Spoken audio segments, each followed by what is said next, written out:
Eu sou a Gabi e vou fazer uma apresentaçãozinha bem rápida do Danilo e da Michelle. Então, a Michelle é uma pesquisadora feminista, aspirante a professora, e ela gosta de cozinhar, fazer yoga e cuidar das plantinhas. Eu também. E assistir séries e filmes. E é bacharel e mestranda na UFBC. Certo? E o Danilo, ele é um artista performático, circense, polidancer e podcaster também, pedagogo, filósofo e com interesses ligados à existência. Ele gosta de caminhar, brincar com o cachorro e gosta quando o ônibus chega rápido. Me identifiquei também. Então é isso, gente. O tema de hoje é sobre filosofia e saúde mental e sobre por que a gente está tão cansado ultimamente. Aí vocês podem começar. Passo a palavra para vocês. Muito obrigado. Bom dia a todas, todos e todes. A gente preparou então uma aula para falar sobre esse livro, A Sociedade do Cansaço, do Byung-Chul Han. E acho que ficou, como é que eu vou dizer, uma questão para mim, para Michelle, que a gente gostaria de colocar antes de começar a falar, que é sobre o que a gente fala quando falamos em saúde mental. Não de uma forma filosófica, querendo, enfim, contextualizar muito, porque o que a gente entendeu como saúde mental, ou na verdade o que a gente vai trazer, né, aqui nessa fala, está num aspecto bem do senso comum, do que se entende de saúde mesmo, como um bem-estar. E basicamente, então, a nossa fala vai começar com a Michelle contextualizando o livro, trazendo além dele, né, indo além, trazendo algumas referências para essa análise mais, talvez até um pouco sociológica do Byung-Chul Han, sobre como está funcionando atualmente a nossa sociedade. E aí, esse aspecto da saúde mental ficou mais comigo, que é mais como, tem um pouco no livro, mas eu vou sair também bastante dele, que é como então esse mecanismo, esse modo de vida que a Michelle vai descrever a seguir, impacta então coletivamente na, na saúde mental das pessoas.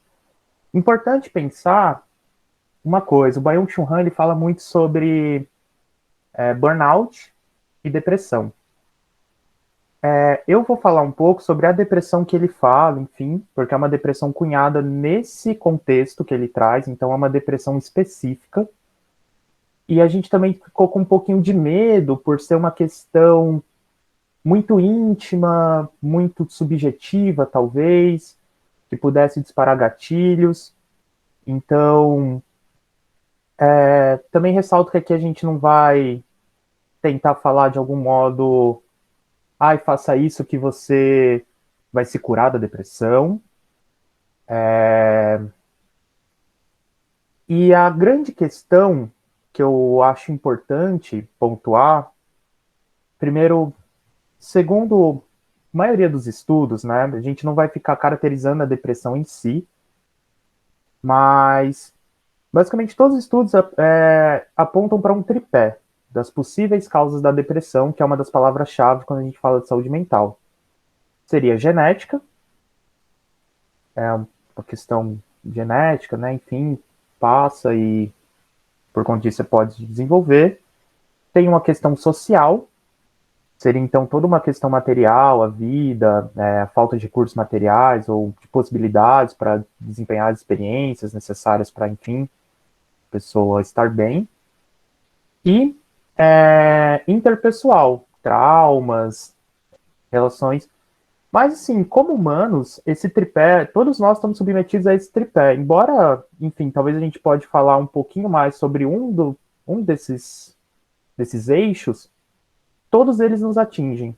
A gente vive em sociedade, enfim, está sendo afetado pelos três, melhor dizer assim. O Byung-Chul Han, ele vai focar na depressão causada pelo eixo social. Mas isso não quer dizer que a gente vai desconsiderar que você tem toda uma questão interpessoal e por talvez até uma questão genética junto. E por que ele faz isso? Eu vou citar um livro, ele se chama O Demônio do Meio-Dia, do Andrew Solomon. Ele é uma pesquisa, a primeira versão dele saiu em 2001, muito completa sobre a depressão, de um modo geral. O Solomon foi uma pessoa muito afetada por essa doença, e por ele ter muito dinheiro, muitos recursos. Ai, Arthur, quanto tempo eu não te vejo, seu lindo! Ai, que bigode maravilhoso. Como ele foi uma pessoa com muitos recursos, ele usou a si mesmo como um certo experimento para sair pesquisando. Tipo assim, ele foi até países, não vou lembrar exatamente agora, faz muito tempo que eu li esse livro na íntegra, até tipo, alguns países da África procurar até tratamentos até mais espirituais, então assim, e ele fez um texto que é referência grande quando se fala de estudo de depressão em muitos sentidos, desde o farmacológico até, ele pesquisou muito, da academia, as questões espirituais, ao farmacológico, ele foi testando nele mesmo, é um livro muito bonito, de 2001, e eu vou citar rapidamente, na página 24, ele fala o seguinte, entre a página 24 e a 25, a depressão, como descrita no DSM-4, DSM é tipo um registro, né, das doenças psicossomáticas, enfim, é a principal causa de incapacitação nos Estados Unidos. Isso em 2001. Isso num cenário pré-pandemia. E o Byung-Chul Han, então, também num cenário pré-pandemia, ele já vai enxergar esse caráter social, esse caráter coletivo. Então chega no momento que ele fala assim, já não parece mais que é uma questão muito subjetiva de algumas classes sociais, de algumas pessoas isoladas. Está social. Se está social, então aparenta um problema social.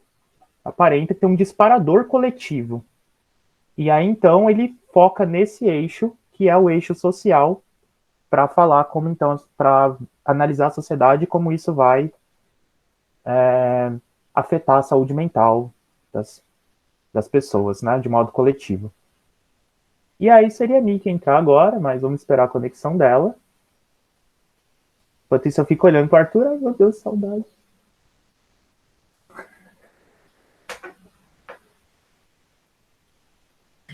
Eu estava dizendo, né? Esse momento virtual possibilita coisas que às vezes o presencial não consegue, né? Sim, sim. É bom. Alguma vantagem tem que ter, né? Precisa. Com certeza.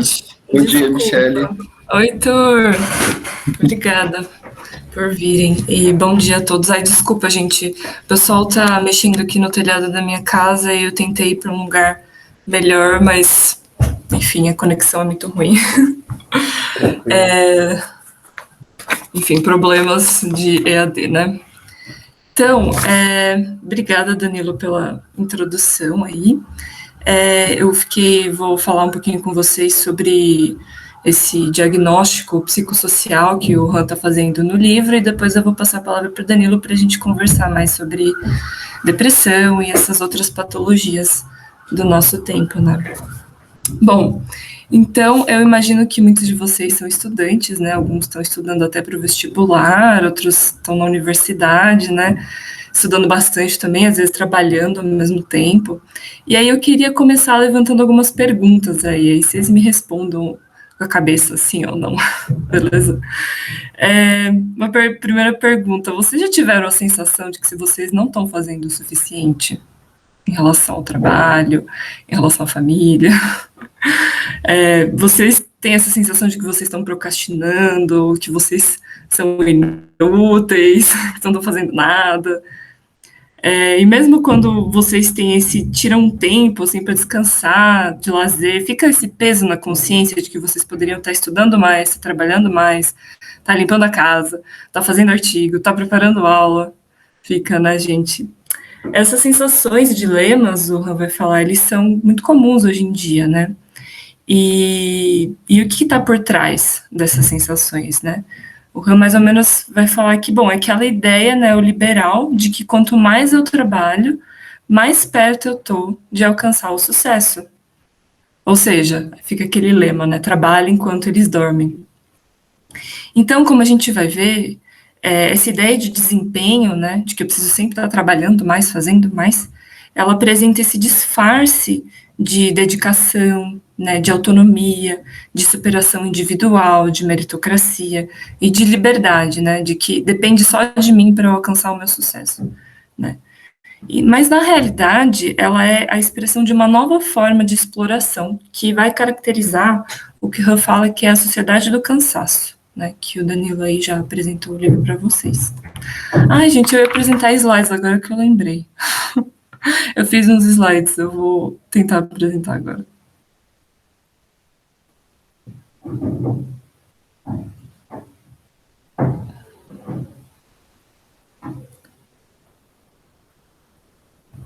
E eu não consigo. Por quê?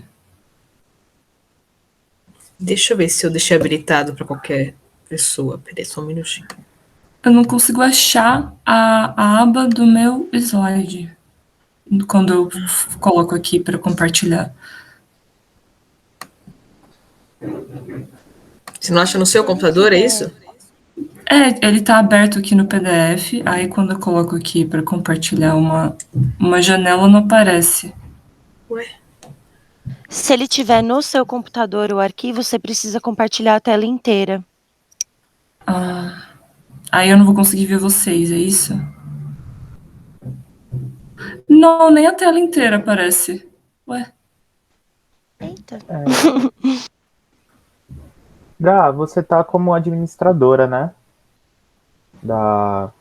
Sou eu. reunião. Sou Você, eu. Pro. Isso. Deixa eu pegar aqui. A Mimi mandou os slides ontem. Eu vou mandar aqui pra Gabi. Ai, se você puder, por favor. Tá enviado. E se vocês quiserem No WhatsApp, também, Gabi. tá, que aí eu posso compartilhar daqui. Muito obrigada. Não. Beleza, eu vou passar para a Nath, que aí eu fico olhando o chat também para ajudar vocês, tá bom? Combinado. Obrigada. Imagina. Te mandei, pronto. Vou abrir aqui.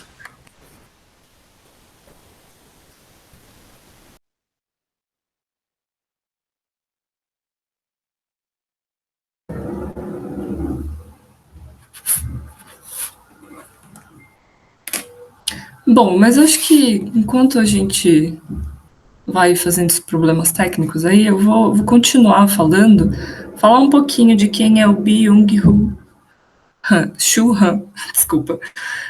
Ele nasceu na Coreia, né? Mas ele se fixou na Alemanha. E hoje ele é professor de filosofia e de estudos culturais na Universidade de Berlim. Ele escreveu esse livro que eu vou falar para vocês, que a gente vai falar para vocês, em 2010, e ele tinha como objetivo geral tentar descrever como que a sociedade ocidental está se tornando cada vez mais em uma sociedade do cansaço. Então, o que eu vou tentar apresentar para vocês vai ser como que ele faz esse diagnóstico psicossocial do século XXI. Só um minutinho que eu tô tentando abrir aqui também, gente. Alguma coisa tá dando ruim. Ai, muitas complicações, né? Poxa vida. Não é culpa sua, não precisa se desculpar. É essas tecnologias, né? A gente usa todos os dias e aí um dia ele resolve mudar algo. Pois é. Para mim é a mesma questão, eu não acho ele no computador. Ele tá aberto e não tá aparecendo. Bem estranho. Tá bom, Gabi. Qualquer coisa eu cuido do chat, se você conseguir daí. As tecnologias estão cansadas, pois é, até elas.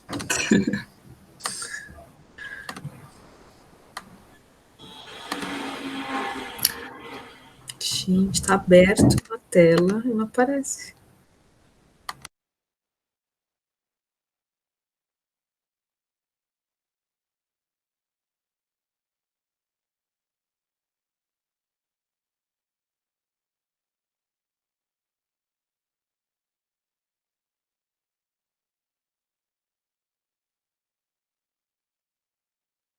Agora apareceu. Oi, A gente. Gabi conseguiu.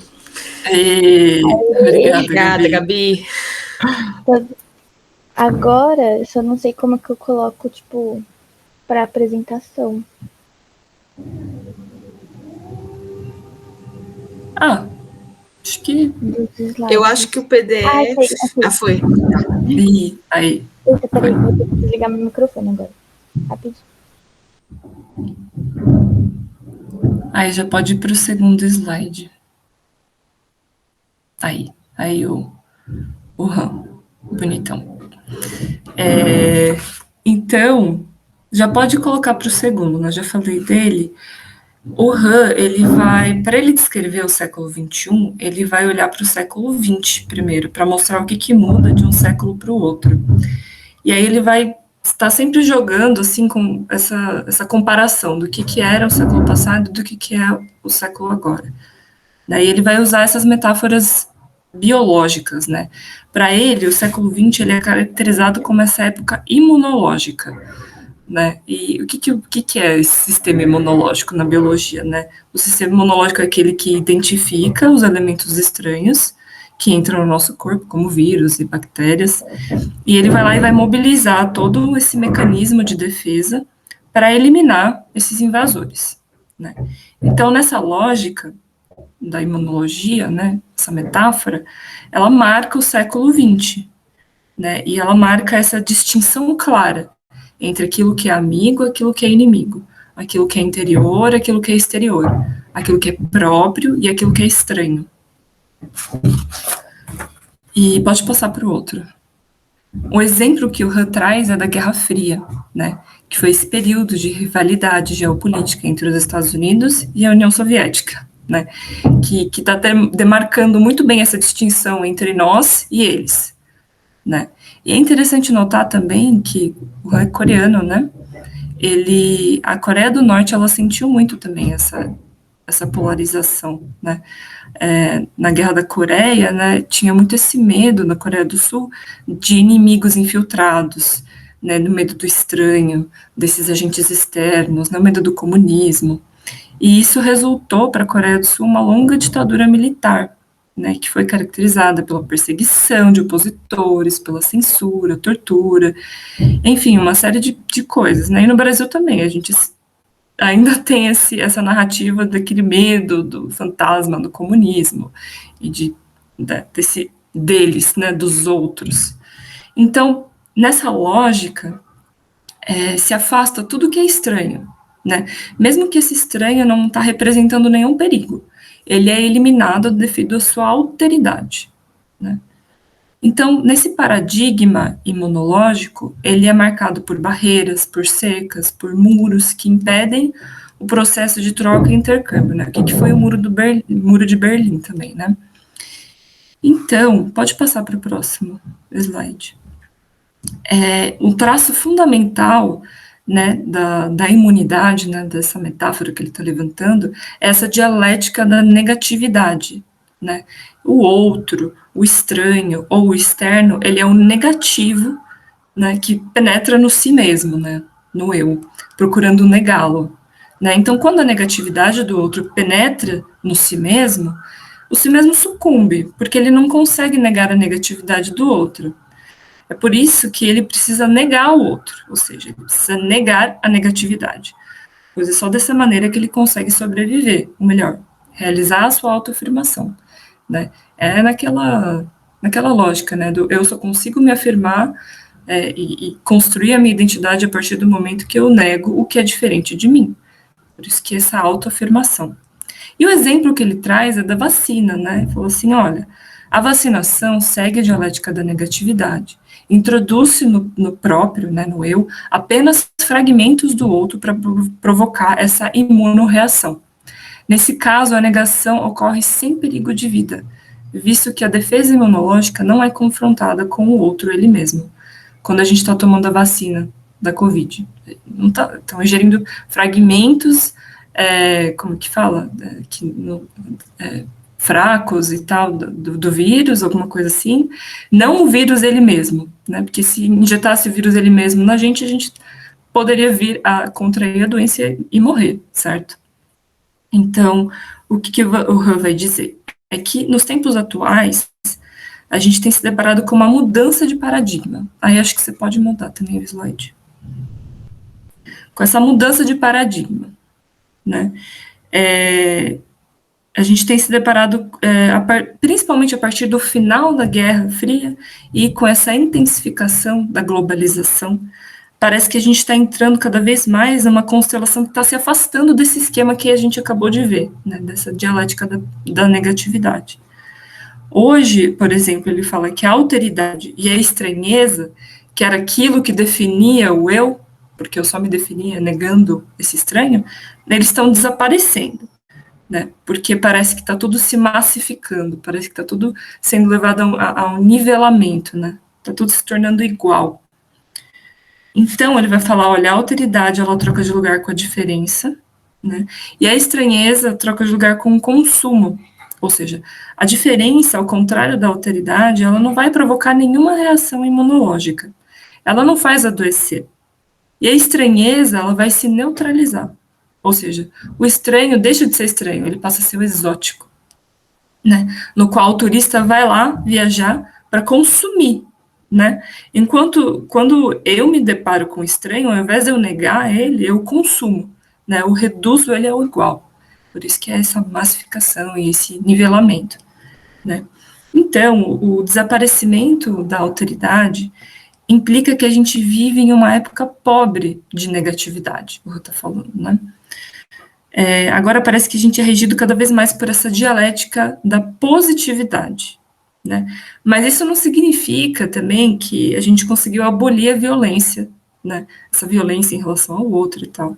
Muito pelo contrário, né? A violência também vem da positividade, também vem do igual, né? E é dessa maneira que o Han vai olhar para as doenças do nosso tempo, né? Como a depressão, a hiperatividade, a ansiedade, a síndrome do burnout, que o Danilo tinha falado agora. E ele vai afirmar, bom, essas patologias do nosso tempo, elas são melhor explicadas no contexto regido pela lógica da positividade. Ele vai dizer, olha, o esgotamento, a exaustão e o sufocamento diante desse excesso do positivo são manifestações de uma violência neuronal. Então, se o século XX estava sendo regido por essa lógica da imunológica, o século XXI vai ser regido agora por essa lógica neuronal, né? Ou seja, as patologias do nosso século são para ele consequências desse exagero de positividade, desse excesso do igual. E para entender melhor esse diagnóstico, né, o Han volta lá para o Foucault, que está falando sobre a sociedade disciplinar, para colocar de novo em comparação com uma nova forma de organização social que está surgindo. Aí, de novo, ele vai fazer esse esquema, comparar o que caracteriza o século XX e o que está caracterizando o século XXI. E ele vai dizer, olha, o Foucault é bom para a gente entender o século XX, a sociedade disciplinar é bom para a gente entender o século XX. O século XXI, ele está se transformando numa sociedade de desempenho, né? Então, pode passar o slide. Antes da gente entender o que é o desempenho, eu vou voltar um pouquinho para falar o que é essa sociedade disciplinar. A sociedade disciplinar, como vocês podem estar vendo nessa imagem, ela é a sociedade do panóptico, né?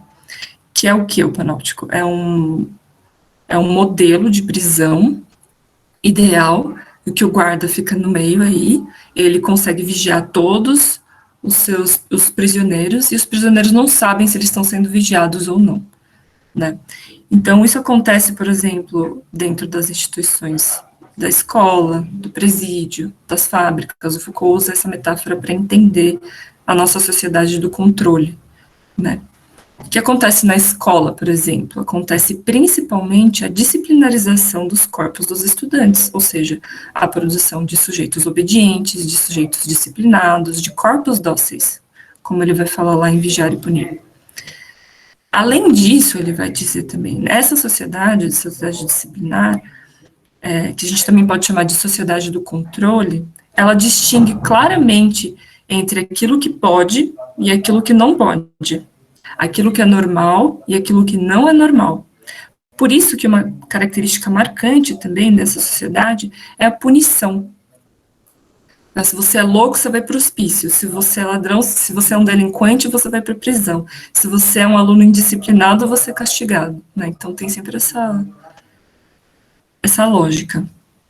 Aí, para o Han, né, a sociedade disciplinar do Foucault, ela ainda carrega muito essa dialética da negatividade, como a gente viu, né, do não ter direitos, do não poder e dessa coerção, né, uma negatividade que gera loucos e delinquentes, né, nas palavras dele. No entanto, ele vai falar, olha, esses conceitos são bons para entender o século XX, né? O século XXI, por outro lado, não é o século da sociedade do controle, é o século da sociedade do desempenho. Pode passar o slide. É o século da meritocracia, dos discursos coach, do trabalho enquanto eles dormem, né? Para você atingir o sucesso, que a única barreira que existe é só você mesmo, né? Trabalhe que nem um louco, né? Trabalhe mais do que você realmente precisa, enfim. A sociedade do desempenho é como se fosse um desenvolvimento, né? E uma continuação da sociedade disciplinar, né? E que, no fundo, né, como se ela estivesse destrinchando, né? Uma evolução, assim, da sociedade disciplinar, né? E o que no fundo, para a gente entender melhor, está sustentando esses dois modelos de sociedade, né? Ele vai dizer a produtividade, né, o desejo de aumentar a produção, de lucro, né? O capitalismo, então, entra aqui em cena e fala assim, o capitalismo não está preocupado com a finalidade da acumulação de capital, né, mas ele está preocupado somente nesse processo de acumulação. Por isso o capitalismo está sempre renovando os seus mecanismos de exploração. E agora eu vou fazer um parênteses e sair um pouco do Han, que eu queria dar um exemplo, assim, para entender melhor essa lógica capitalista, né? No Brasil, por exemplo, por mais que hoje em dia a gente tenha, assim, a capacidade, a tecnologia e o conhecimento de produzir alimentos para todo mundo no Brasil, muitas pessoas ainda passam fome e vivem numa situação de miséria, não é mesmo? Então, o agronegócio brasileiro, que eu queria falar um pouco, né, ele, por exemplo, né, o agronegócio, né, as monoculturas, ela ocupa a área de uma Alemanha inteira só com produção de soja, aqui no Brasil. Imagina, uma Alemanha inteira só produzindo soja. Essa é a área do território que a gente tem aqui no Brasil, só produzindo soja. E o que isso alimenta? Não vai alimentar nossas bocas, né? Está alimentando o mercado externo, esse mercado de commodities, né? Sem contar, né, que são produtos transgênicos combinados com um coquetel de agrotóxicos, né, nos quais inúmeros são proibidos na Europa. É engraçado, porque a gente compra os agrotóxicos da Europa e a gente usa os agrotóxicos que eles mesmos não usam. Então, esses agrotóxicos, eles contaminam a gente de forma direta e indiretamente, né? Quando os produtores rurais, eles fazem aquelas pulverizações de agrotóxico em cima das monoculturas, bate um vento, esse agrotóxico pega a população rural, fica com queimadura na pele, não sei se vocês já viram, mas é horrível, dá problemas no pulmão, enfim, é muito tóxico, né? E indiretamente, mas nem tanto diretamente, sabia que quando a gente come uma bisnaguinha, a gente está ingerindo mais de 3 tipos de agrotóxicos que são comprovadamente cancerígenos? E agora, com o governo Bolsonaro, as portas foram abertas para os agrotóxicos, né, e para o desmatamento, e para tudo isso também, né. Então, eu queria trazer isso só para mostrar essa lógica perversa do capitalismo, né, não importa qual a finalidade, né, qual o propósito da produção, se ela tira vidas ou não, se ela nos alimenta com produtos cancerígenos ou não, importa produzir sempre mais. Por isso que eu queria, né, falar isso, para mostrar que a lógica capitalista está sempre em busca de formas mais eficientes de explorar e aumentar a produção.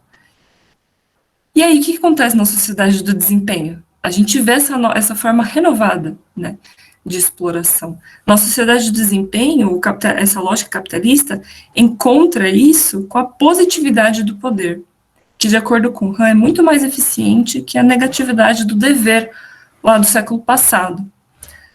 Pode passar o slide. Então, na sociedade disciplinar, nós devemos ser sujeitos disciplinados. Caso contrário, a gente é punido, né? Agora, o discurso muda, né? Na sociedade de desempenho, nós podemos ser sujeitos disciplinados. Caso contrário, a gente não é bem-sucedido, né?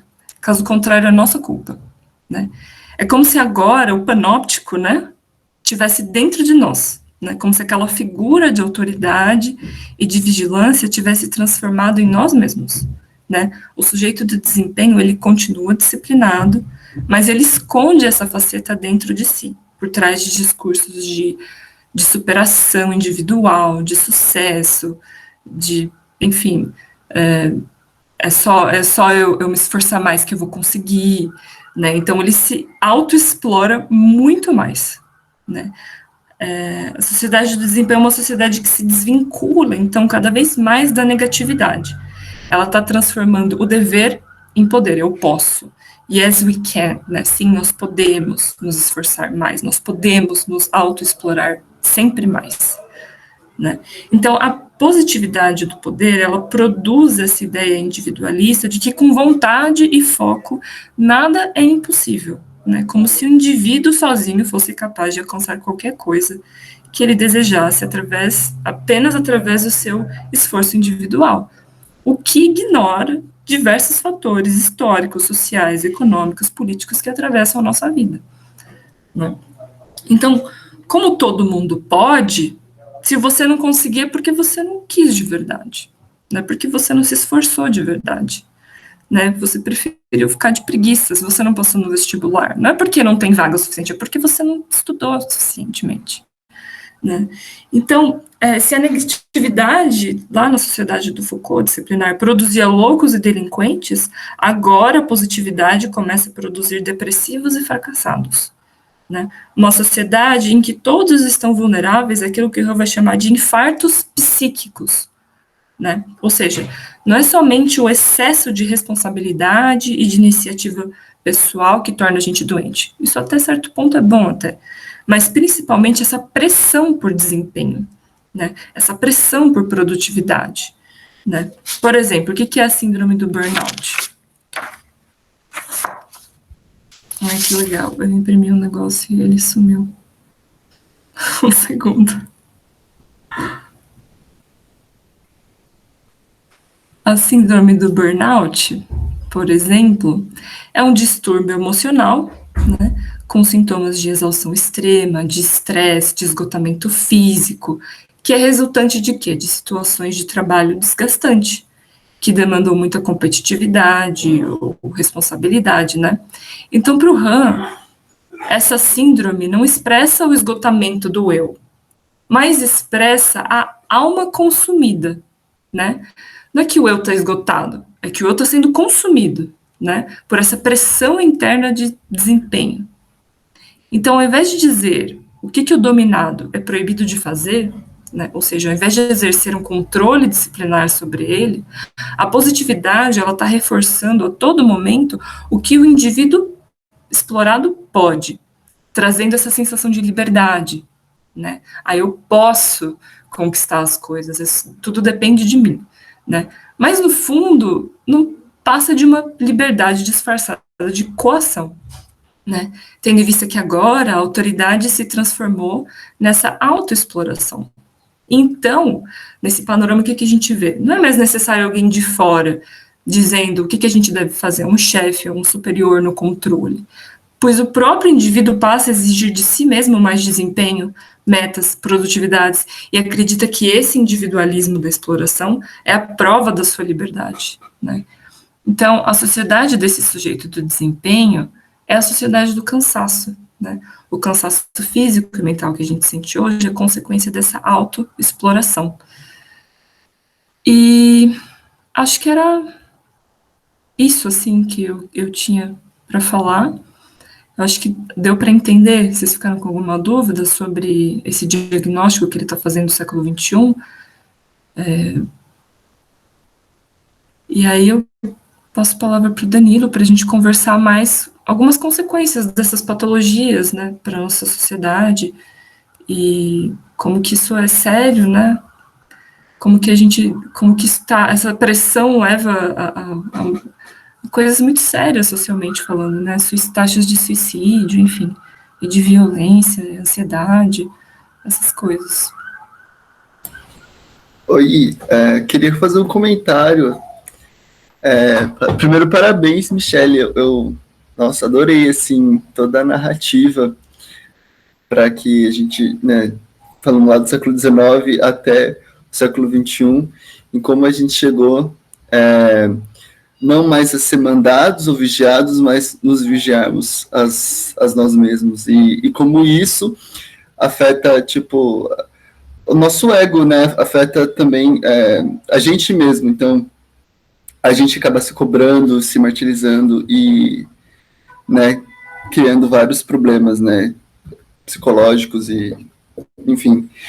E eu achei muito interessante isso, né? Eu tinha lido alguns trechos, né, sobre o RAM que você tinha me mostrado, que falava sobre o multitasking, por exemplo. E para mim, o multitasking é a epítope desse auto-vigiar, né? De você estar, ao mesmo tempo que você está se auto-vigiando, você está vigiando tudo que está em volta e fazendo várias coisas ao mesmo tempo para não ser comido, né? Digamos assim, né? Que ele faz uma associação entre o multitasking e os animais que precisam estar ao mesmo tempo observando o ambiente ao redor para não ser, né, predado. E eu acho isso muito, muito interessante, né, como que a gente caminhou para isso. Bom, eu acho que é só esse comentário. Obrigada, doutor. Então, agora eu acho que a gente pode falar também, acho que o Danilo vai falar mais sobre o papel da filosofia nisso tudo, né?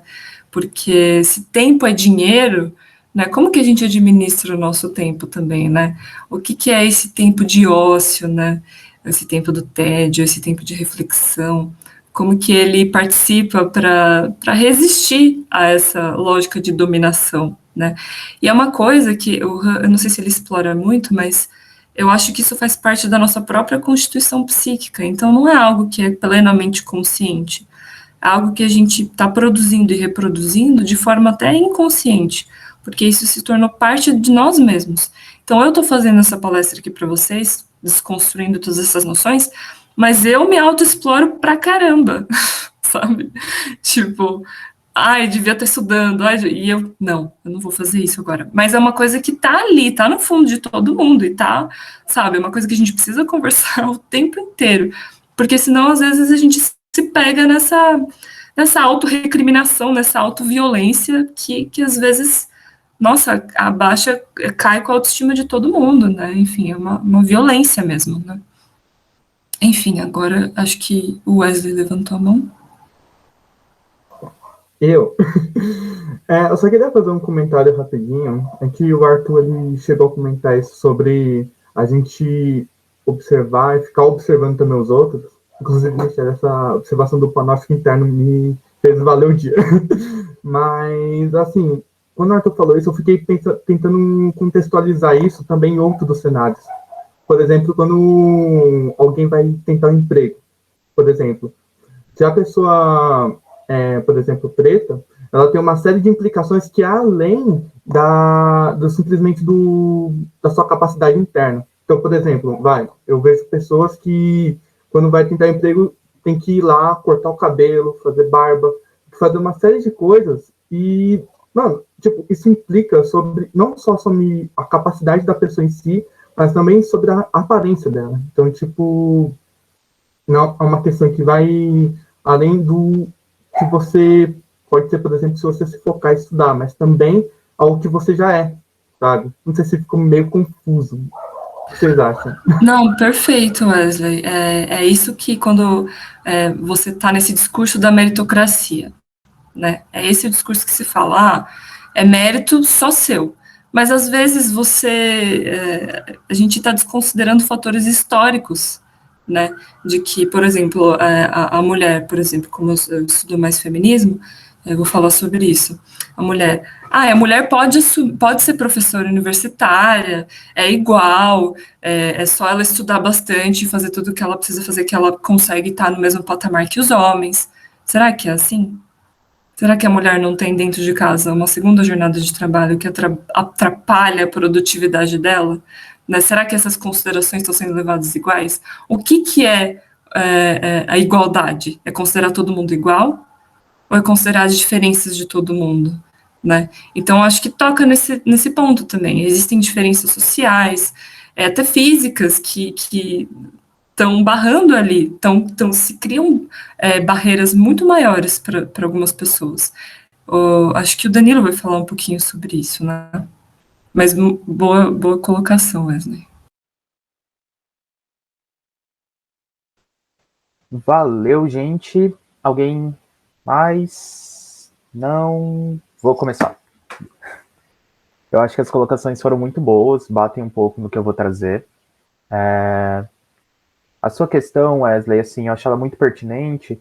No caso, como o livro não explora isso, e a gente pensou mais numa aula sobre o livro, então foi uma coisa que no começo a Michelle a gente debateu, mas a gente abandonou. Vamos ficar no livro, mas tem tudo a ver com o que você trouxe.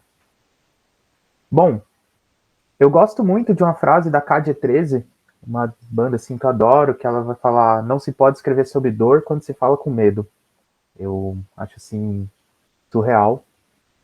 E eu vou pegar agora essa parte então mais chatinha, talvez, mas que a gente precisa tentar atacar de alguma forma, por mais que seja sensível, né?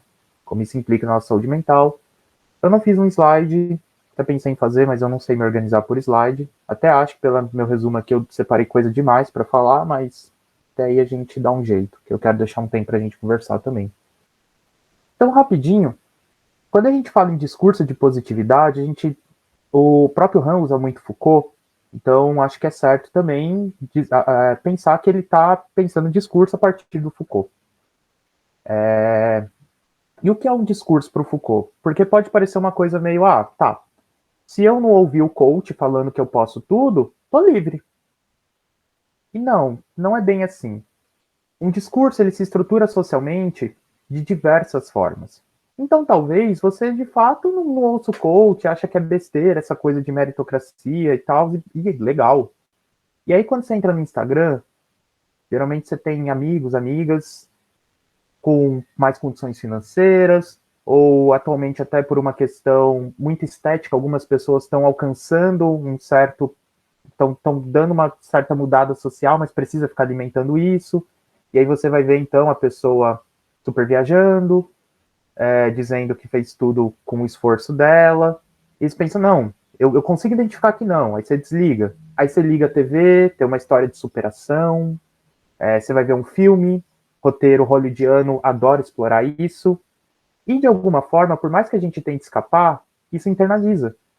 Porque a estrutura do discurso, ela é ligada a uma sociedade, a um modo de produção, porque tem gente, sim, muito interessada que as pessoas pensem dessa forma, patrocinando para que isso seja de uma forma coletiva, para que tenham bandas, para que tenham peças de teatro, sei lá, e tudo, e que as narrativas, de alguma forma, engulam isso, que passem para a gente. Então, discurso é uma coisa muito mais ampla, difundida, e ataca nosso interior. O Han, ele vai falar o seguinte, tem uma coisa muito interessante, que como a sociedade mudou da disciplina para o desempenho, ele vai dizer, então, que os termos de Freud, que foi o grande, digamos assim, o grande psicólogo, psicanalista ali do século XX, não servem mais para o século XXI. Ele até vai falar que a psicanálise pode jogar fora. Contestável, mas enfim. Isso está bem no começo mesmo do livro, dos anexos. E basicamente ele vai dizer o seguinte, Freud, eu vou resumir. Você tem uma estrutura psíquica entre o consciente e o inconsciente. Tem mais coisa, mas vamos consciente e inconsciente. Inconsciente para o Freud, nossos desejos, pulsões, vontades. O que se forma conscientemente no século XX? O não. Se Você está em determinada classe social, você não pode fazer isso, você não pode entrar em tal lugar, sociedade disciplinar. De forma que o Freud ele vai analisar várias patologias próprias do século XX a partir dessa briga de um inconsciente que quer e o consciente que está batendo no não. O outro determinou ali quem você é. Ele até vai também falar um pouco do homem da moral do Kant, que tem uma proposta parecida, mas falando um pouco de Deus. Então, no lugar ali de um consciente, você tem um Deus que está dizendo, ó, você pode isso, você não pode isso, tem que ser de tal forma. E, bom, isso é ruim, sim. Mas, acho que uma coisa muito interessante para mim é pensar que, para mim, tudo, ou, sei lá, 99,99% de todas as coisas que existem, por mais que tenham lados negativos ou positivos, tem a outra face também. Para mim não importa, não tem nada assim, para mim, 100% positivo e coisas 100% negativas. E por que eu quero dizer isso? Enfim, depois eu poderia explicar isso melhor em outros exemplos, mas isso não vem ao caso. Mas isso é para dizer que o que a gente perde quando a gente perde essa estrutura da disciplina? A Michelle falou de um sujeito que não descansa mais. Esse sujeito de desempenho, está se cobrando o tempo todo. A gente perde a capacidade de descansar. Até aí, beleza. Mas na sociedade disciplinar, como você tem o não com uma força muito grande, você tem parâmetros para gratificação. Ou no caso do homem da moral do Kant também, quando você tem um Deus que fala para você o que é certo, você tem parâmetros para gratificação. E o que é isso? Se você, por exemplo, vou dar um exemplo um pouco contestável, me desculpe se falar alguma besteira, Michelle, você pode me interromper. Mas se você é uma mulher ali no século XX, dependendo da sua criação, o que é implantado na sua consciência é que você tem que casar. E se você casa, por mais que não seja um casamento tão feliz, nananã, aquela ideia foi tão fortemente implantada na sua cabeça que, mesmo que por um tempo, aquilo gera o que a gente vai chamar de gratificação. Vai gerar uma força, vai gerar uma potência. Se você é um homem, geralmente branco ali no século XX, você tem que comprar uma casa. E quando você compra uma casa, você conquistou algo que socialmente está sendo requerido de você, de modo que isso dá uma força. O sujeito da sociedade do desempenho, o Han vai falar que não sabe nem descansar, e como está o tempo todo querendo mais, não recebe mais a energia da gratificação. O que conquista não tem tanto valor. Se eu conquistei um mestrado, eu preciso de um doutorado. Se eu conquistei um doutorado, tem gente que quer pós-doutorado. Se eu conquistei um doutorado, eu não escrevi tantos livros quanto... De modo que o Han, quando ele fala desse processo, de um cansaço, de um esgotamento, ele não é tanto, na verdade é nem tanto, assim, ele não é de falar assim, ai, as pessoas não sabem mais sentar no chão, fechar o olho e... Não é isso. É implantado na gente uma lógica perversa de autoexploração. E essa lógica faz com que as pessoas percam de fato a capacidade de descansar energeticamente, eu vou mais ou menos explicar isso, não que ele use esse termo, mas enfim, mais ou menos a forma como eu digo, e também a possibilidade de recarregar ao adquirir coisas na qual foi investida muita energia, muito esforço. Então, ele vai ainda reforçar essa questão da gratificação, falando que a falta de relação com o outro, nessa nossa sociedade, comunicação difusa, também reforça essa crise de gratificação, essa falta de elos mais fortes. Você não sabe, enfim, é tão normal, sei lá, tanta gente falar que te ama, bonito, nananã, por aí e tal, que não tem valor, não tem os elogios, você não recebe aquilo. E ele vai caracterizar o sujeito de desempenho como uma pessoa narcisista. O narcisista, para ele, não quer experimentar o mundo, não quer conhecer o outro. Ele, na verdade, quer fazer parte do mundo do outro, ele quer soltar o eu no mundo e quer que o mundo também entre dentro dele. Ele precisa ser parte fundante das vivências. Então, não se tem mais experiências, você tem vivências. Ele até vai falar, citando Han, o eu difunde-se e torna-se difuso. Essa pessoa, então, ela vai ficar meio difusa, solta socialmente. E essa é uma característica que o mercado de trabalho pede bastante para a gente hoje, que vai implicar o quê? Numa flexibilidade. Então, as pessoas ficam flexíveis, acham que podem tudo. E realmente, eu não sei a idade de muitas de vocês, mas eu tô com 27 anos. Mesmo ali, quando eu fiz meu ensino médio, ainda você tinha a presença muito forte de grupos. Por exemplo, na minha sala, você tinha os roqueiros. Eles eram pessoas que se vestiam daquela forma e bebiam completamente do pensamento daquela época do rock, por exemplo. Você tinha a galera do hip hop, e isso era muito separado. Tinha lados negativos, sim. Você não tinha essa coisa de todo mundo se gostar. Você não tinha essa coisa de... que hoje em dia, eu particularmente, quando eu vou numa sala de aula, eu vejo que já tá um pouco mais diferente. Parece que é uma coisa mais... a galera tá se conversando. No meu tempo não era assim, em várias salas. Só que as pessoas tinham, como a Michelle disse, uma certa definição daquilo com um pouquinho mais de força do que elas queriam ser naquele momento, por mais que muitas tenham mudado. Já o sujeito do desempenho precisa ser flexível, porque ele é narcisista. Ele quer todo mundo. Ele quer todas as experiências. Ele não quer encontrar um eu. Ele quer se encontrar em todos os ambientes, porque ele pode mais. Ele pode mais no mercado de trabalho, pode mais nas relações sociais, ou seja, é uma pessoa mais ampla. E isso, então, para o Han, vai gerar uma crise de identidade. Por quê? Voltando ali no Freud, eu vou usar de novo 2 conceitos dele. O Han usa até mais no livro, eu peguei só os principais para isso aqui não ficar muito longo. 2 conceitos do Freud seriam o eu real e o eu ideal. Na sociedade disciplinar, o que geralmente acontecia seria o quê? A pessoa se via abaixo até do eu real e não tinha expectativa de alcançar o eu ideal.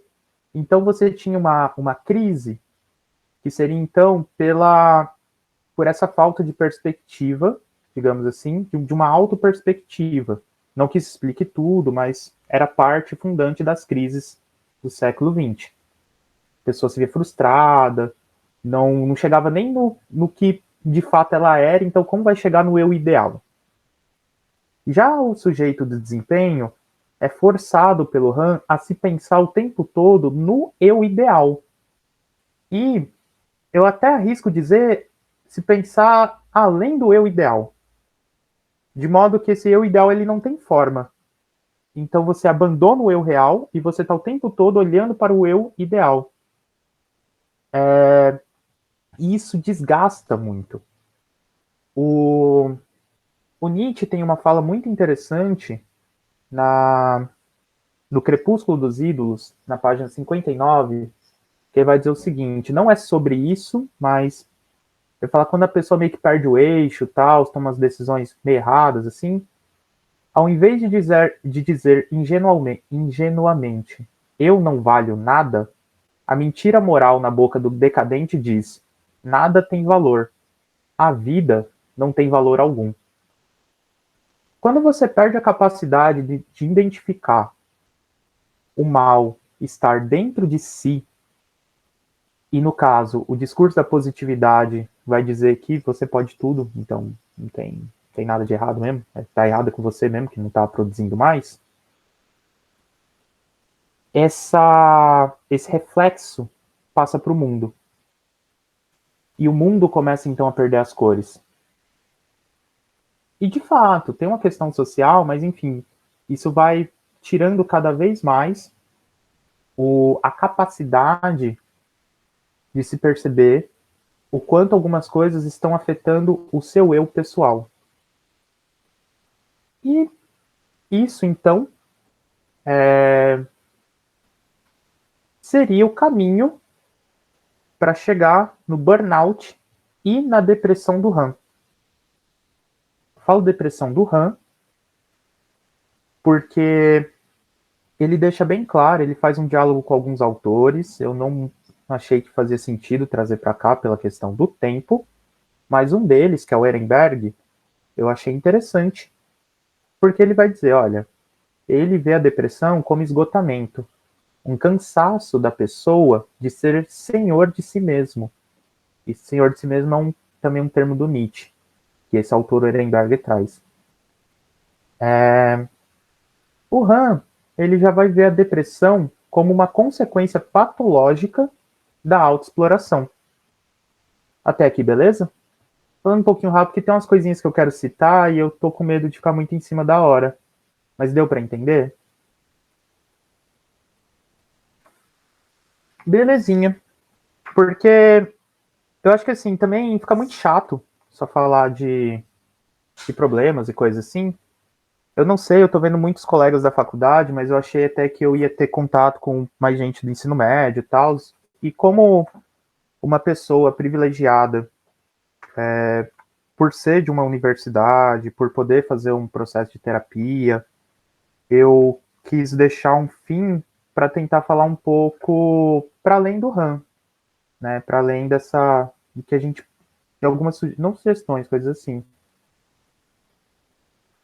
Não, eu sei que tem, é que eu realmente achei que seria até um público mais majoritário nesse sentido, então eu trouxe uma fala que seria um pouco mais corrida, no sentido acadêmico, para tocar um pouco no que para mim é mais essencial, quando a gente fala de vida. Para mim, não tem muito a ver com filosofia, inclusive. Bom, deixa eu achar aqui. Tá. Tan, tan, tan, tan. Porque o que o Han tá falando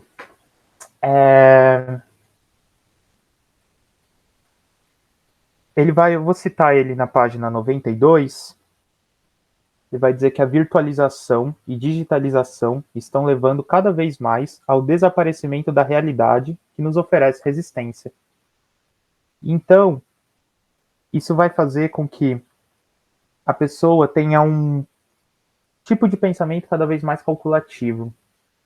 E de fato, o que ele chama assim para a gente tentar lutar contra isso é um tipo de visão da vida que para mim está até um pouco além da própria ideia de filosofia enquanto uma disciplina ou algo assim.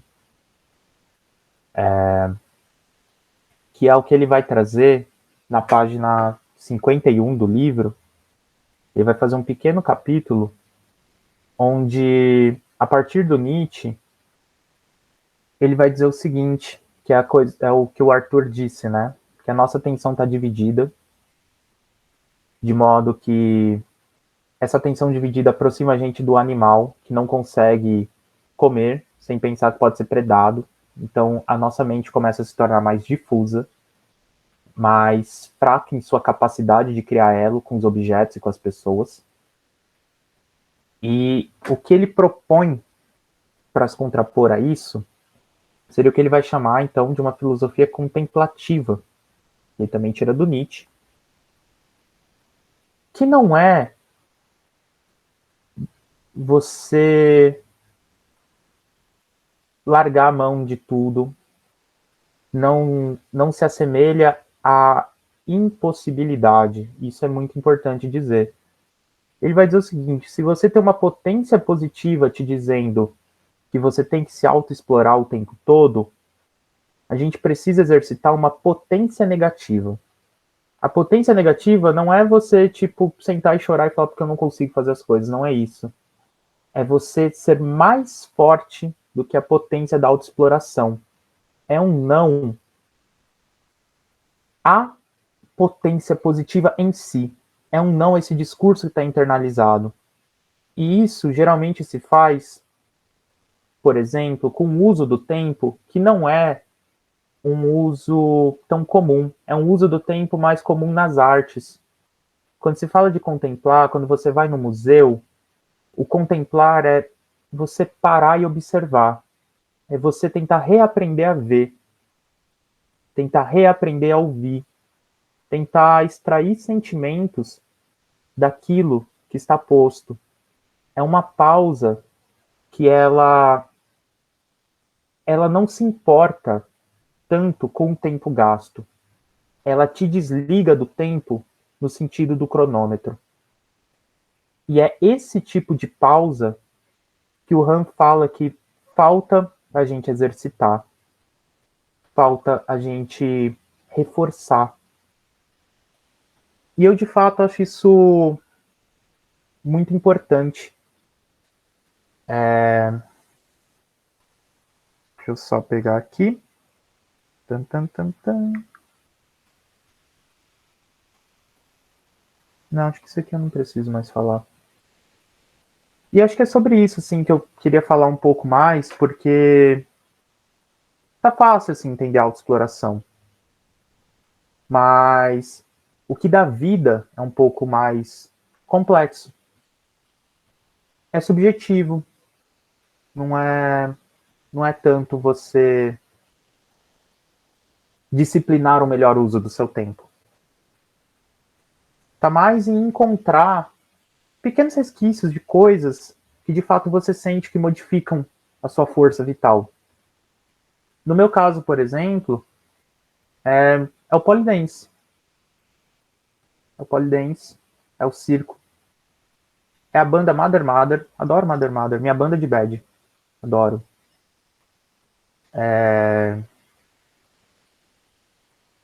E não é filosofia. Passa muito longe disso. E isso é muito legal, assim, e isso é uma coisa assim, que eu tenho que falar. Eu não tenho amor nenhum por isso daqui. É o mais perto que eu encontrei para eu conseguir sobreviver bem, fazer as coisas que eu amo, porque eu tentei ser programador, porque eu tentei ser engenheiro e não deu certo. E aí vocês podem pensar, nossa, que vida infeliz ele tem. Ah, eu tentei ser ator também, consegui por um tempo, mas não deu dinheiro depois. Não. É encarar a vida, sabe? Para mim,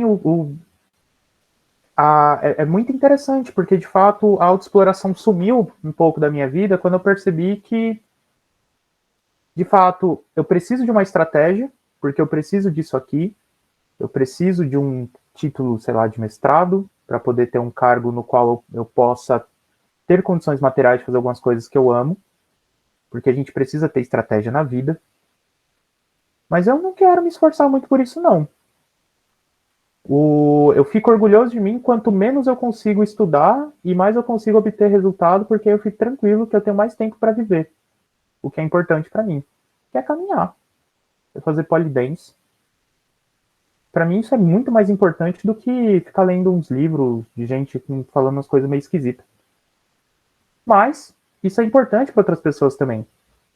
E acho que a grande questão que o Han propõe é esse descanso que ele é consciente, ele é reorganizador, ele é algo que modifica.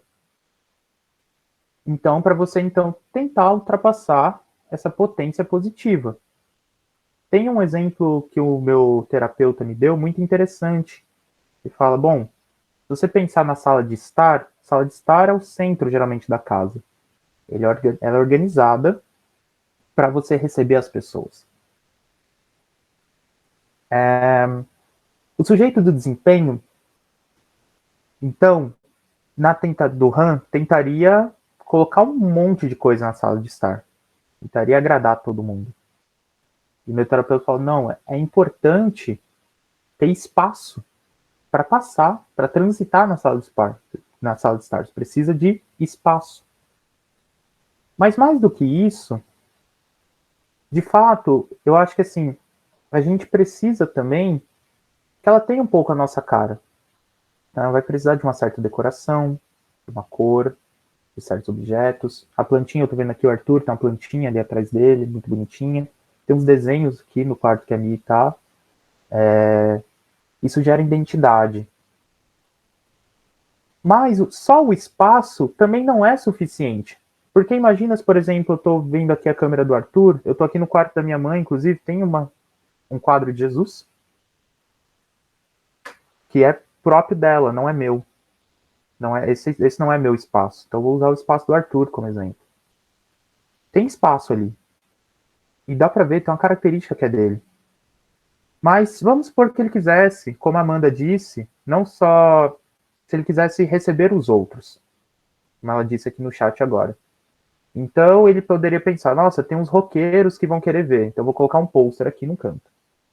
Mas aí eu vou colocar uma luz também para reforçar. Mas pode ter alguém cristão aqui que vai ver isso também. Aí eu vou colocar um Jesus ali e tal, e vou colocar uma luz vermelha também, ou uma luz branca assim, né, para dar um destaque. Ah, mas aí vai ter o pessoal que me curte as plantinhas, então eu vou aumentar, vou colocar mais planta aqui também. Vou deixar um espaço? Vou. Mas você não vai ter capacidade de se concentrar. Você vai ter muitas coisas chamando sua atenção. Não é o espaço por si, mas é um espaço que te identifica. Porque o negativo, ele não é necessariamente ruim. Você dizer eu não sou isso, é você afirmar eu sou outra coisa. Você afirmar eu sou outra coisa, você afirmar eu sou alguma coisa. Você afirmar eu sou alguma coisa, eu espero que vocês afirmem que são pessoas que merecem ter uma vida saudável, dentro do que vocês entendem que é saúde. E que nós não somos máquinas de autoexploração. Por fim, eu vou citar o livro Demônio do Meio-Dia, do Solomon. E eu já vejo que o Pedro falou aqui no chat. Porque essas coisas são muito fortes. Dá para entender a lógica. Mas eu acho que a gente também precisa entender alguma coisa que está por dentro do que resulta desses processos. E o Solomon, nesse livro, para mim, ele faz isso. Eu cito a página 15, ele começa falando: a depressão é a imperfeição no amor. Para poder amar, temos que ser capazes de nos desesperarmos ante as perdas. E a depressão é o mecanismo desse desespero. Quando ela chega, destrói o indivíduo e finalmente ofusca sua capacidade de dar ou receber afeição.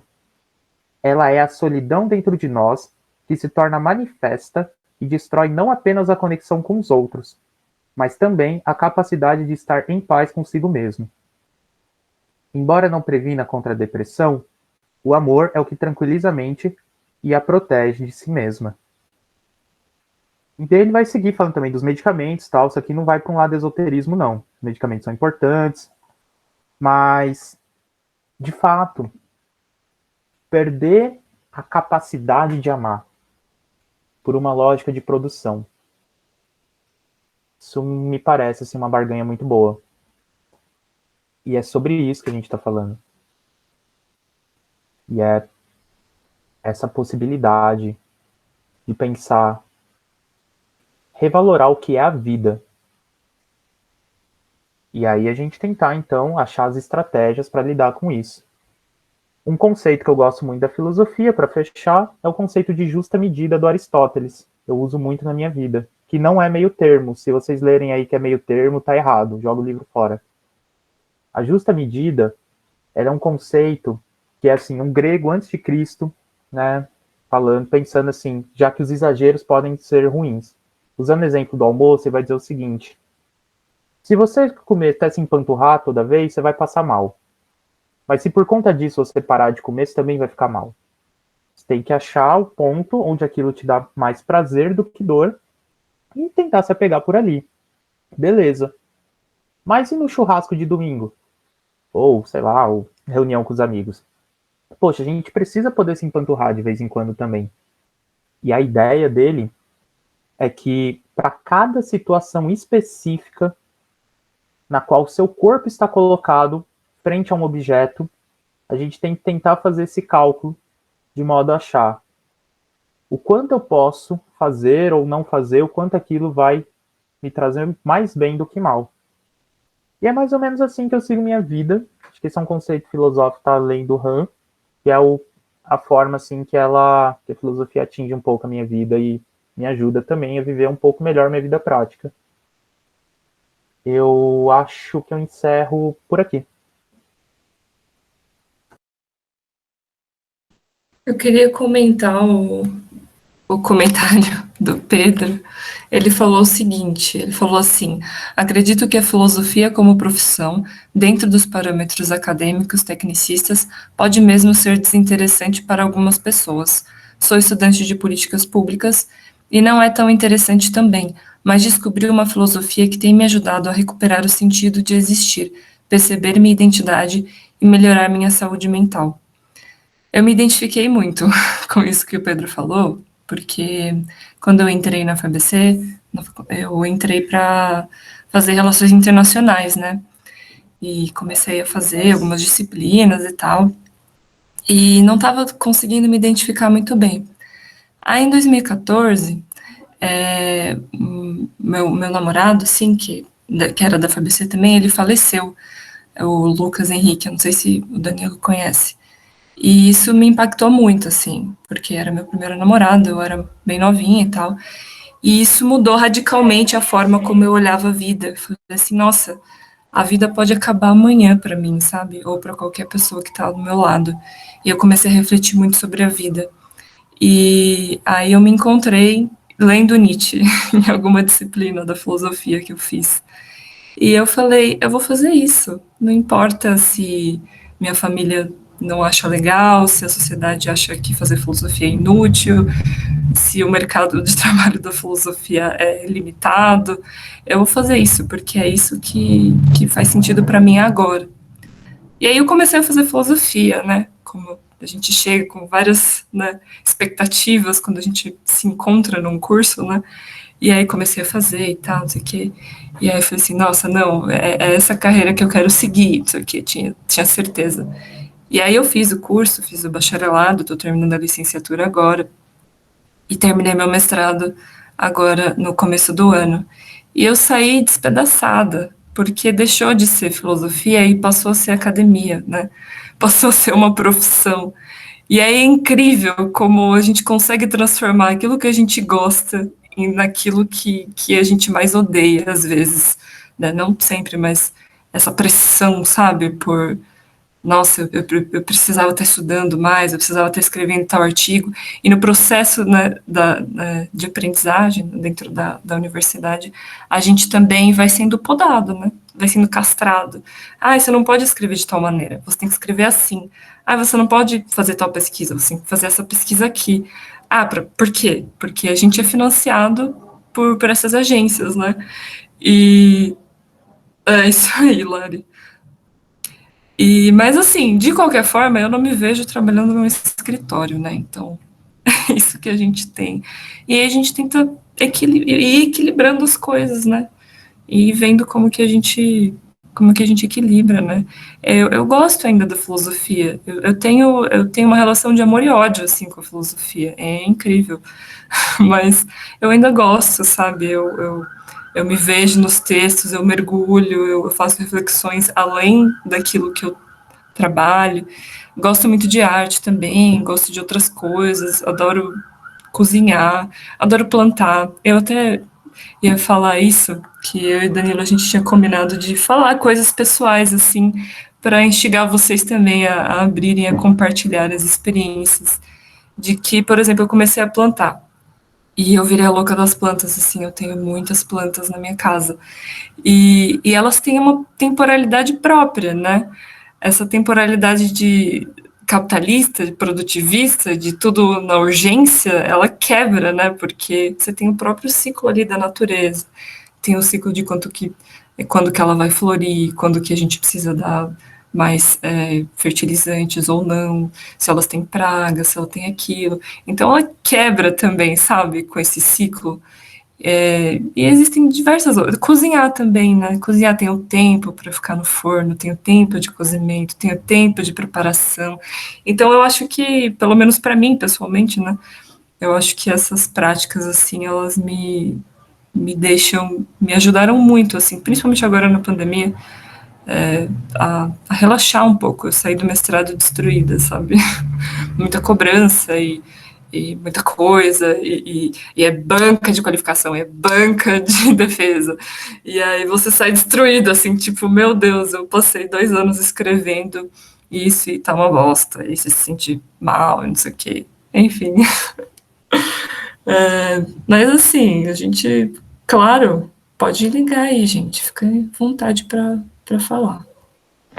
Eu gostaria de fazer um comentário aqui. Primeiro, queria parabenizar você, Michelle, e você, Danilo, porque Eu fiquei extremamente encantada com essa palestra. Eu fico, assim, agora fugindo do assunto, queria falar que eu fiquei encantada também com a cor dos olhos da Michelle, porque é muito bonito. Sério, eu fiquei impactada com isso também. Mas, assim, acho que foi segunda-feira, eu tive aula de filosofia com a professora Natália. E aí eu parei para pensar depois, né? É engraçado como algumas coisas que acontecem assim do dia a dia, que nem a filosofia, eu tive aula de filosofia e sociologia. E todos os assuntos que a gente conversou coincidiu com as coisas que estão acontecendo na minha vida. E aí agora o grupo de estudos é a mesma coisa. Esse assunto está coincidindo muito com essa volta às férias, né? Porque assim, eu me cobro muito o tempo todo. Tipo, e assim, nas férias, beleza, nas férias. Aí eu não tô fazendo nada porque eu falei, vou descansar. Só que aí você vira para um lado, a pessoa vira e fala assim: o que você vai fazer? Não vou fazer nada. Só que aí você fica: nossa, eu não vou fazer nada. Eu devia estar fazendo alguma coisa. Agora que eu tenho tempo, eu devia estar fazendo. Eu devia estar estudando, eu devia estar pesquisando, eu devia estar trabalhando, eu devia estar fazendo tudo. E assim, eu agradeço também vocês por essa apresentação, principalmente Danilo, por aquela coisa que ele falou de tipo não querer se esforçar tanto para poder fazer alguma coisa que te permita viver, porque é uma coisa que eu me identifico muito. Porque antes eu ficava tipo, ai nossa, não, mas eu tenho que fazer, porque se eu não fizer já era. Aí eu não vou fazer nada da minha vida, eu não vou ter dinheiro, não vou poder viver, não vou poder estudar, não vou poder nada. E assim, é uma coisa que realmente me tocou muito. E, bom, acho que, assim, eu ia meio que me perdi, assim, na hora de, de falar, mas eu fico também agradecida demais por essa apresentação, porque é uma coisa que realmente impacta muito e que eu gostei demais. E, assim, mesmo no começo, que eu lembrei agora que eu queria falar, que o Danilo falou sobre ser delicado falar sobre esse assunto, porque pode ser uma coisa que cause gatilho emocional, né? E assim, acho que nem essa questão de causar o gatilho emocional, mas são coisas que precisam ser ditas, são coisas que a gente precisa conversar mais. Então, também é muito importante estar aqui no grupo de estudos com vocês por conta disso, porque aqui eu acho que é o único lugar que eu me encontrei onde a gente conversa sobre coisas que precisam ser conversadas, sobre coisas que precisam ser ditas e discutidas. Então, acho que é isso. Eu agradeço vocês por darem essa palestra maravilhosa. E depois, quando o Wesley postar no YouTube, que eu sei que é o Wesley que posta, eu vou assistir de novo, de novo, de novo. Poxa, obrigado, Amália. Obrigado mesmo. Assim, só para também, né, como é que eu vou dizer? É desafiador, mano. É difícil pra caramba, porque esse lance que eu falei, tipo, eu tentando fazer o mínimo pra. Isso não é tão assim, nem sempre dá bons resultados. Isso não é tão simples. Mas, sei lá, é o que faz sentido pra mim, no sentido em que, quando eu falo que eu não amo a filosofia, eu realmente não amo a filosofia em si. E eu não acho que a gente tem que fazer tudo só por amor, não. É uma estratégia. Eu tentei fazer outras coisas, fui bem pior em dessas outras coisas, então eu falei, tá, isso aqui eu até mais ou menos gosto e tal. Vou fazer aqui o que for interessante para eu conseguir chegar num lugar onde eu tenho algumas coisas. E me deu, por exemplo, recentemente, como educador, eu consegui comprar meu primeiro apartamento. Então, assim, isso é importante, meu, sabe? Eu tô pagando minhas coisas, tô pagando minhas dívidas e tô assim, não só com dívidas, mas tô vivendo e tal. Mas, principalmente, eu quero que isso seja uma ferramenta para minha vida. Então, assim, se isso consome minha vida, por exemplo, ontem, como eu faço muita coisa de circo, eu tenho uma rotina de me exercitar todo dia. E ontem eu estava terminando de fazer a fala para trazer para cá, e eu não consegui. E assim, eu sei que é importante e tal, então assim, eu falei, não, vou focar para tentar falar direitinho. Mas, meu, confesso que assim, eu chorei, eu fiquei meio com raiva, eu falei, caramba, velho, tipo, porque para mim um dia que eu não faço exercício é quase um dia perdido. E eu fiquei triste. E vivi isso, mas foi uma escolha. Falei, não, nesse momento eu preciso abrir mão, mas eu não, se isso começar também a me fazer parar, por exemplo, com o que me dá vida, eu vou repensar. Então, assim, a minha estratégia é tentar assim, meu, preciso, me ajuda, vamos fazendo. Mas é encontrar o que te dá vida e aí, em alguma medida, tentar manter isso na sua vida. porque eu acho que é disso que a gente precisa. Sim, super concordo. E aí até um negócio que eu lembrei, assim, eu acho que é engraçado como a gente também sobre o que a Michelle falou da sociedade do desempenho, né, e a sociedade que obedece. É engraçado, porque eu, quando eu era criança, eu lembro de, tipo, as pessoas virarem pra mim e falar assim, não, mas aí, o que que você quer ser quando você crescer? Aí eu falava, né, que eu gostava muito, porque assim, é uma decisão que eu meio que já tenho tomada, mas assim, lógico que pode mudar, mas falei, não, quero trabalhar com os animais, quero ser veterinária, quero ser, sei lá, alguma coisa relacionada a isso. Aí todo mundo virava pra mim e falava assim, não, mas você só quer ser veterinária porque todas as meninas da escola falam que quer ser veterinária. E aí eu parei de pensar nisso, falei, não, se eu só quero ser porque os outros estão falando que quer ser também, eu vou pensar em outra coisa. E eu fiquei o maior tempão, assim, tipo, desde, sei lá, 7 anos de idade, pensando, falando, nossa, aí as pessoas sempre perguntam pra você quando você é criança, o que que você quer ser quando você crescer? E aí eu já ia mudando, um monte de vezes, um monte, e aí hoje eu tenho 16 anos e eu tô no mesmo pensamento de quando eu tinha 6.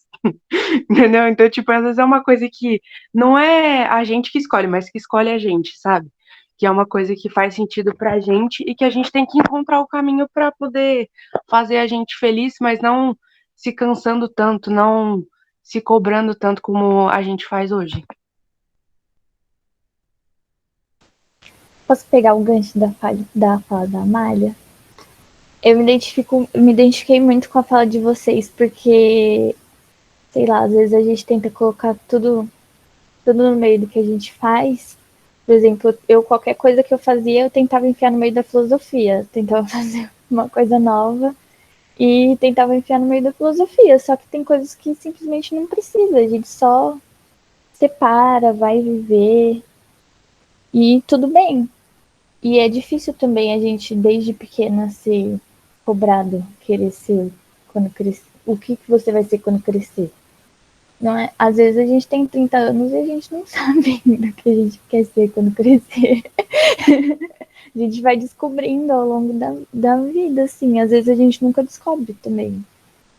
Mas é essa lógica que a gente está inserida, né? De sempre ter que saber imediatamente o que a gente quer, né? E eu queria me desculpar também com a Michelle, que eu falei que ela é mestranda, mas ela já terminou o mestrado, ela é mestra já.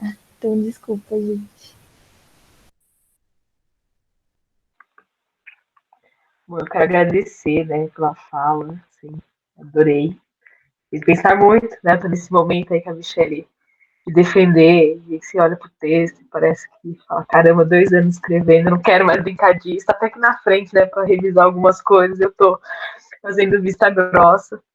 Então, assim, acho que essa fala é importante para todas as pessoas, não importa em qual momento estamos da vida, né? A gente tem um grupo aqui bem misto. E a Lara, que está no 6º ano, já sendo cobrada de muitas coisas, né? E professores da rede pública, pessoas que desejam ser professoras, professores.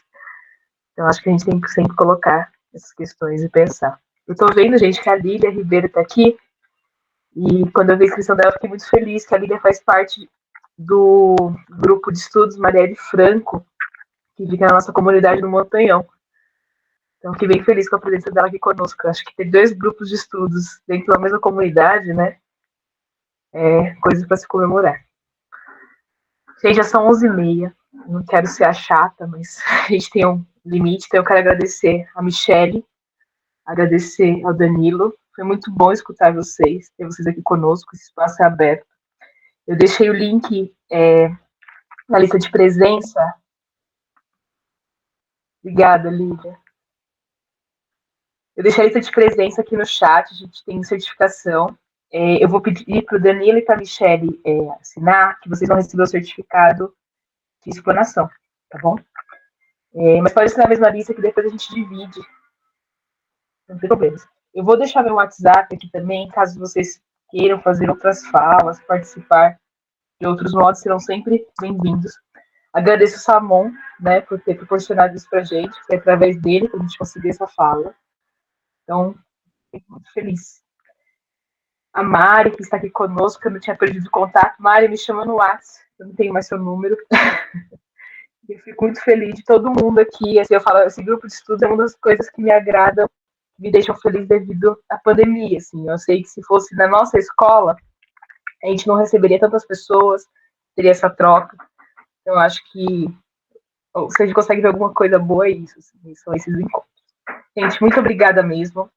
Como a Amália falou, em breve estará no canal do YouTube. O Wesley fala isso por nós. Né? Ele edita e coloca lá. Então, por isso, estamos juntos. E vamos aguardar os resultados do PIBIC, né? Que os nossos alunos que estão aqui hoje consigam entrar como pesquisadoras de iniciação científica. Obrigada, gente. Obrigada, gente, pelo espaço Obrigado, e boa pela tarde pras conversa. meninas. Sim. Nossa. Tchau, gente. Obrigada. Até mais, então. Beijo. Boa, Gente, boa até tarde. mais. Adorei a fala de vocês. Ah, obrigada pela aula, gostei bastante.